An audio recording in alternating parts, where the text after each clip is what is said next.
Welcome to The Explainer. You know, we all have to make choices, every single day. But what if I told you that one of the best guides for making good ones was written 2,500 years ago? Today, we're digging into an ancient text that gives us a surprisingly modern roadmap for finding real, lasting happiness. So let's just jump right in. This text, the Cūḷadhammasamādānasutta, really boils everything down to one single crucial question. Are the things you're doing bringing you a quick burst of pleasure right now? Or are they actually building a foundation for real happiness later on? And trust me, that distinction, it's everything. Now, you might be thinking, okay, just tell me the answer. But it's not that simple. The text doesn't give a one-size-fits-all solution. Instead, it lays out 4 totally distinct ways of living, 4 different approaches you can take, which it calls Dhammasamadāna. Let's just unpack that word for a second. Dhamma basically means a way or a teaching. And samadana means to undertake or to adopt. So we're not talking about blind faith here. This is all about making a conscious, deliberate choice to live a certain way, to pick a path and actually decide to walk it. Okay, so the easiest way to get our heads around these 4 paths is with this simple chart.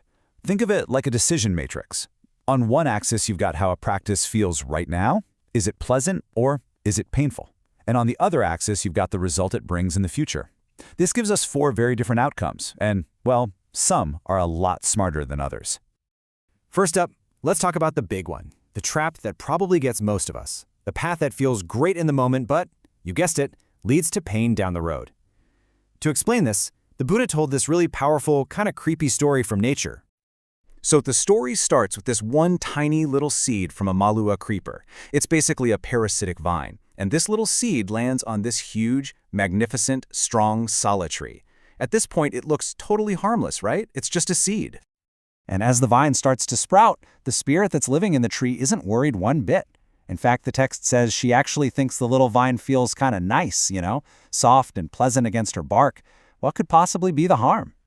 But of course, the creeper doesn't stay small and soft. It starts to grow and grow and grow. It gets thicker, stronger, and it just starts wrapping itself all around the tree, slowly but surely covering every single inch of its host. And what started as that pleasant little touch eventually becomes this totally destructive force. The vine gets so powerful that it literally crushes the tree's big, strong branches, squeezing the life right out of the very thing that gave it a place to grow.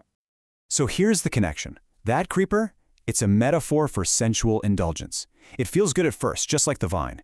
Think about mindlessly scrolling your phone or watching just one more episode of a show you're not even that into anymore.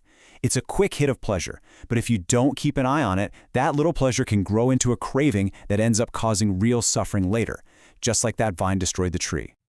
Okay, so the second path is a totally different kind of trap. This is the one that's painful right now, and unfortunately, it only leads to more pain in the future. It's a real cautionary tale about putting in a ton of effort in the wrong direction. The text talks about these really extreme ascetic practices, things that cause a lot of physical pain because people thought it would lead to some kind of spiritual reward. Now, what does that look like today?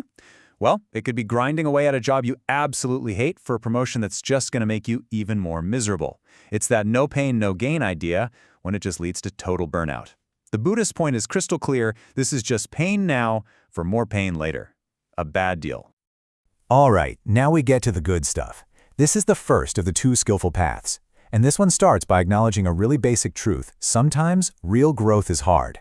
This is the path of the rewarding struggle. This path is for somebody who knows they're struggling. They can see that they're being pushed around by these really powerful inner forces. The text calls them intense greed, aversion, and delusion. And they feel the stress and the pain that this causes every single day. So what do they do? And this is the crucial part. The sutta says they take up the practice with pain and with sorrow, with a tearful face and crying. They don't wait until they feel good to start. This is like starting therapy when it's really hard to talk, or dragging yourself to the gym when you feel totally wiped out. They lean directly into that struggle, and through that really hard work, they transform all that inner chaos into future peace and happiness. And that brings us to the final and most aspirational path, the way of bliss. This is where the practice itself is a source of joy both right now and for the future. This path is for someone who's just at a different starting line. By their nature, they don't have those same intense internal battles going on. Their mind is already a bit calmer, which means they can approach the practice from a place of relative ease. So for this person, the practice is enjoyable right from the start. They use these serene meditative states, called jhanas, to cultivate this really profound sense of bliss and well-being. And this isn't that fleeting pleasure from Path 1. This is a deep, stable joy that feels good now and also leads to a genuinely happy future. So after going through these 4 ancient paths, the question really comes back to us, doesn't it? How can we actually use this? Well, it's an incredibly powerful tool for looking at our own lives. So here they are, all laid out together. And the big takeaway is this: what matters most isn't just how you feel in this exact moment. It's about understanding where your actions are leading you. A quick pleasure can be a sweet poison, and a difficult struggle can be the very thing that leads you to lasting peace. In the end, this 2,500-year-old text isn't just philosophy. It's a mirror. It's asking us to take an honest look at our own lives, at our habits, our choices, our desires, and to ask ourselves, with every small thing we do, which of these 4 paths am I building right now?